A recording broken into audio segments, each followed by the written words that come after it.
Hello YouTube, this is Charlie426 and today we have the review of the HG or high grade Shaldoll Custom from Gundam AGE. Now this kit or this mobile suit was first seen in the Gundam AGE, the second arc. The one that we saw at the first arc is the non-militant version. Now the Shaldoll, this is called the Shaldoll Custom, and the Shaldoll that we saw on the first arc is for racing. So later in the arc 2, they used the remaining of the Shaldols and then modified them into the Shaldoll Custom for military uses. Funny thing that there's actually a mobile suit meant for racing, so I wonder if in the future we might get anything related with like mobile suits and racing, but whatever.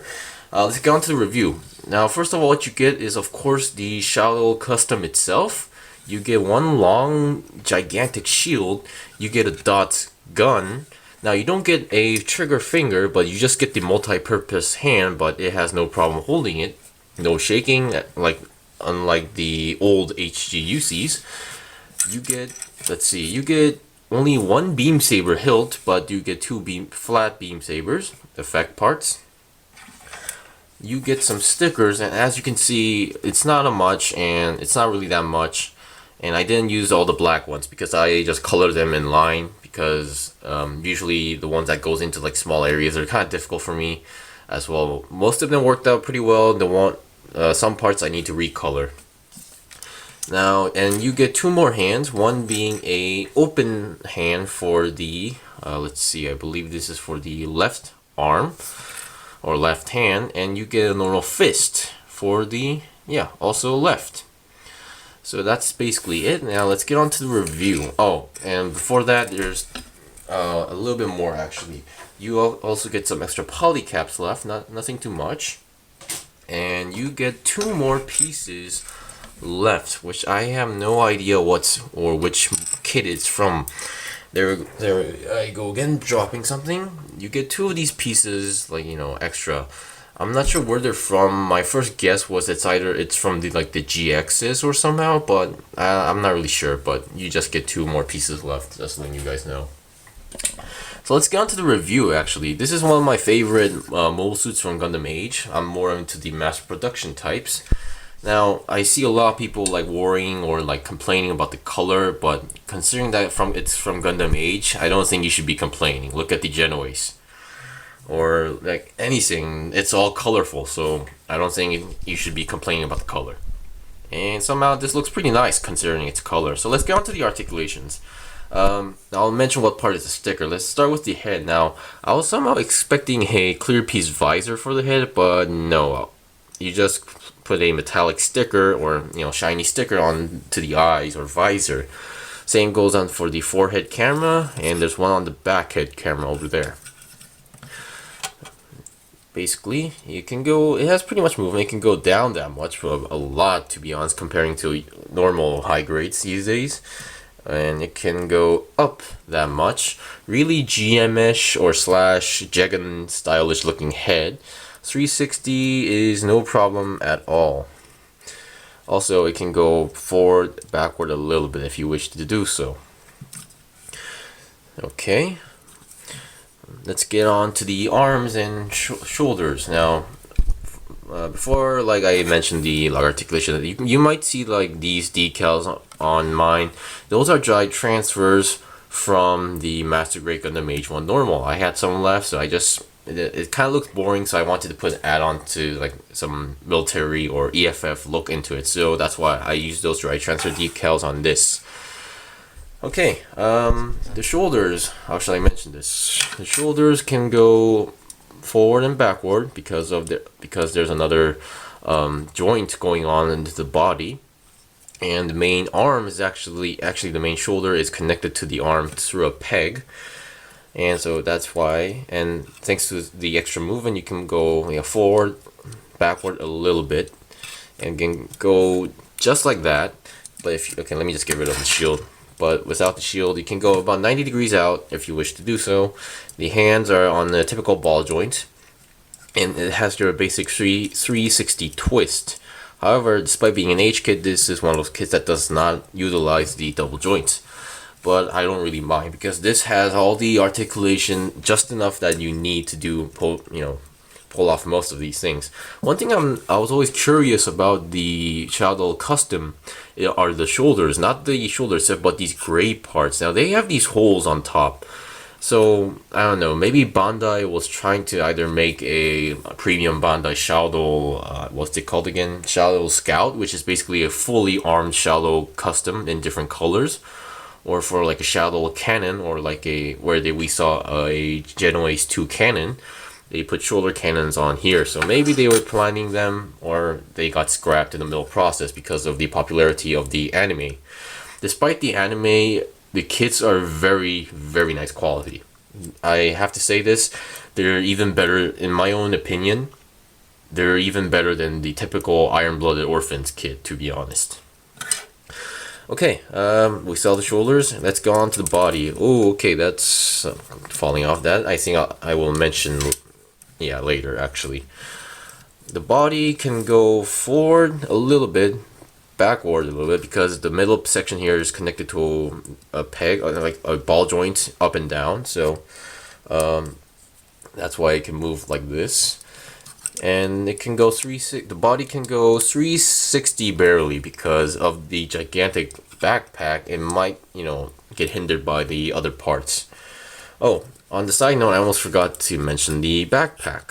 The backpack, there's nothing too special. The thruster on the back moves a little bit. It's connected to a ball joint. And we have our beam saber hilt right here. I will explain when I explain the equipment. Okay. Now, finally, let's get on to the waist and legs. The waist, nothing too special. Despite its design, you can, if you wish to do so, you can separate into like separate pieces. They're combined into one, but they also give you the option to cut the middle apart. I didn't do that because I usually don't. So it can only go front a little bit. Same goes for the, oh, never mind, actually no. The side skirts actually goes pretty wide actually. Back skirt, I believe they're just fixed in, yep. And all these black lines on the skirts, I mean front skirt, back skirt, on the shoulders, those are all supposed to be stickers. I used a Gundam black marker on them. Okay, and for the legs, they have those typical side swivels that you usually see in Gundam AGE kits. So they go 90 degrees up front. And because of the front skirt, you don't expect too much movement. I believe if you separate, never mind. Actually, if you force a little bit, they will move out a lot. So just letting you guys know. It can go up 90 degrees, and then it has your typical double jointed legs. Once again, another thing that I'm really curious about are these holes on the leg. So you don't actually attach something to these, so I'm still wondering if they were actually planning to make some premium Bandai version of the Shaldoll Custom, or it's maybe from the Shaldoll Rogue, I think that's what they call, which I'm not a big fan of because of the pirate concept besides the G-Cyphos. Okay, now we saw the basic articulation. Also, the feet are just your typical ball jointed feet. And also the kit itself is pretty on the slim side, so I don't really mind that. Now let's get a look at the equipment. The DOTS gun, which is basically a mass production type of the DOTS rifle. Not powerful, not exactly the same power, but powerful enough for most purposes. There's actually one sticker that goes onto the beam rifle, and you don't get a trigger finger. However, if you wish to do so, you just need to attach it onto the hand and close the cover. For mine, somehow the cover for the right hand keeps falling off pretty easily, so I might need to glue that or fix that to a certain point. Now for the shield it looks pretty plain when you look at the outside, but the handle is something very interesting. Well, not too interesting, but not common. So on the arm, let me zoom in. I'm not sure if you can see this, but there's a small part, like not a hole, but there's there's this part right over here, and that's supposed to act like a hole. And on the shield, as you can see, besides the handle, there's this part, and this part clips onto that part. So you can either have two options. You can actually go onto the side part, or you can go on the back. But if you wish to do so, you have to take off the hand, take off this part, and then rotate it back, and then reattach it. I usually keep it on the side, so I'm just going to show you guys on the side. So when usually when we see mobile suits holding shields, their hands are like this, but in this case it has to go like this. So what you do is just put it in the handle, into the hand, and you're good to go. It gives you a clipping noise confirming the connection. And there we have the shield. It looks pretty efficient. I mean, it's one of the most efficient looking shields that it's actually meant for blocking.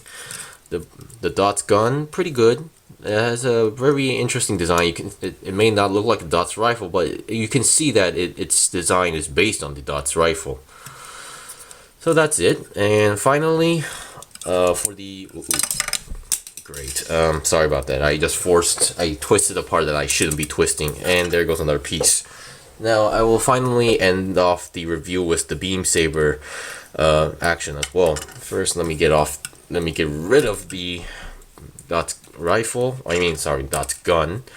Now I believe so. If you get the Genoese 2, it should have also its own version of a Dots gun, and the Adele has a more Dots rifle looking beam rifle, if I'm correct. I still need to look for the Adele, so yeah.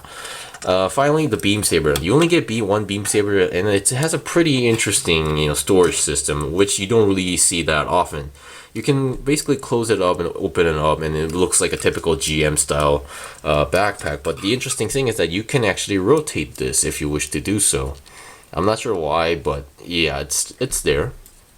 And despite only having 90 degrees bend on the arm, it can still reach for the beam saber and make it look out and pull out.